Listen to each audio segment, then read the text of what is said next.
Alors que la présidentielle de 2022 s'approche, tous les candidats de l'UR sont remontés contre Salikou Sanogo, le président par intérim du parti.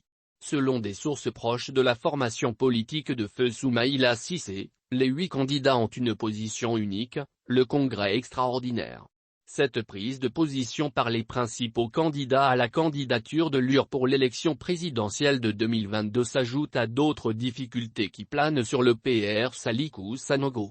Il s'agit de la naissance du collectif pour la sauvegarde de l'UR, CPS-UR, et de lourds soupçons qui pèsent sur lui pour son soutien à Mdamba Traoré.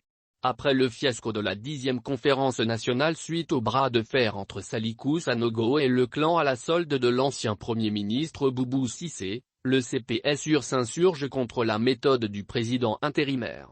Dans un document signé par plus d'une centaine de membres du bureau exécutif du parti adressé au président de la Commission nationale de conciliation et d'arbitrage, il dénonce les irrégularités intervenues lors de la 10e conférence nationale.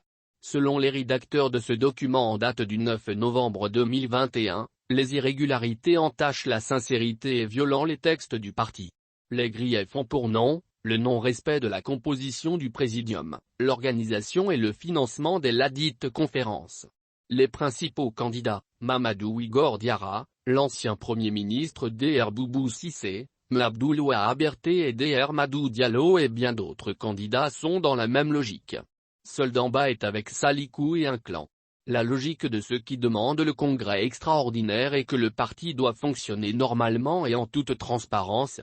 Personne n'a le droit de prendre en otage notre parti, son administration, ses finances, sa communication et de surcroît un président intérimaire aux ordres d'un club. Que pouvons-nous attendre de Salikou? La réponse du côté des frondeurs est sans embâche rien de positif. Selon eux, le vice-président et ses soutiens essayent de freiner la dynamique de l'organisation de ce congrès extraordinaire. C'est trop tard, le congrès aura lieu.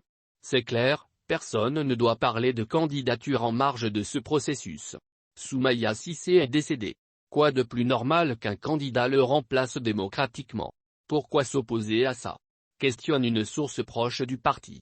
Sans risque de se tromper, Salikou Sanogo a perdu la face devant la détermination de ses adversaires qui ne veulent rien lâcher. À la sortie de la conférence nationale tenue le 23 octobre 2021, seul Mdamba Traoré s'est inscrit dans la dynamique de son vice-président qui serait, selon certains cadres du parti, son soutien tant au niveau du bureau politique national qu'auprès de la famille de feu Soumaïla Cissé. Ce soutien est-il suffisant pour concrétiser le rêve de Mdamba Traoré? Rien n'est moins sûr sachant déjà que les supporters des 8 autres candidats représentent 80% des sections et du bureau exécutif national du parti. Cela se justifie par les chiffres dont nous disposons pour l'organisation du congrès extraordinaire. Autrement dit, le quorum est atteint pour la convocation du congrès. Il fallait 172-258 alors que 178 membres du bureau national sont pour sa tenue. C'est malheureux pour notre parti. On a compris ce jeu de Salikou en faveur de Mdamba Traoré. Ce dernier s'agite inutilement sans aucune légitimité. Il croit être l'héritier légitime du père fondateur du parti, Soumaïla Cissé. Damba serait financé par des candidats hors du parti qui souhaitent que l'UR ait un mauvais candidat.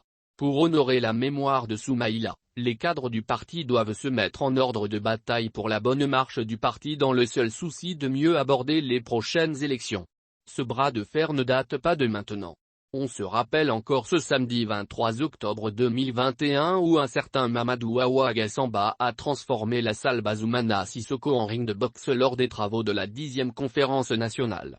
Ce jour-là, les héritiers politiques de feu Soumaïla Cissé ont étalé sur la place publique le grand malaise qui se coulure depuis l'adhésion de l'ancien Premier ministre Boubou Cissé à la section de Djenné.